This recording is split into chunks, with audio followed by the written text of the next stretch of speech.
పశ్చిమాసియాలో యుద్ధ మేఘాలు కమ్ముకుంటున్న వేళ ఇరాన్ సంచలన నిర్ణయం తీసుకుంది. తమ దేశ సైనిక విభాగమైన ఇస్లామిక్ రెవల్యూషనరీ గార్డ్ కోర్ ఐఆర్జీసీని ఉగ్రవాద సంస్థగా గుర్తించిన ఈయూకు అదే రీతిలో బదులిచ్చింది. ఈయూ సభ్య దేశాలకు చెందిన నౌకాదళం, వాయుసేనలను ఉగ్రవాద సంస్థలుగా ప్రకటించింది. ఈ మేరకు ఇరాన్ విదేశాంగ శాఖ అధికారిక ప్రకటన విడుదల చేసింది. ఐక్యరాజ్య సమితి చార్టర్, అంతర్జాతీయ చట్టాల ప్రాథమిక సూత్రాలకు వ్యతిరేకంగా ఈయూ వ్యవహరిస్తోందని మండిపడింది. ఈయూ సభ్య దేశాలు తమ సైనిక దళమైన ఐఆర్జీసీని ఉగ్రవాద జాబితాలో చేర్చడాన్ని చట్టవిరుద్ధమైనదిగా, ద్వంద్వ ప్రమాణాలతో కూడినదిగా ఇరాన్ అభివర్ణించింది. అధికారిక ప్రభుత్వ సంస్థలపై ఇలాంటి ముద్ర వేయటం అంతర్జాతీయ సంబంధాల్లో ఒక ప్రమాదకరమైన సంప్రదాయానికి దారితీస్తుందని ఇరాన్ హెచ్చరించింది.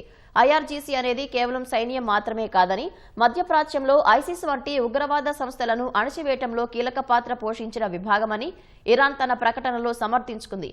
అటువంటి సంస్థపై ఉగ్రవాద ముద్ర వేయటం వల్ల ప్రాంతీయ భద్రత దెబ్బతింటుందని పేర్కొంది.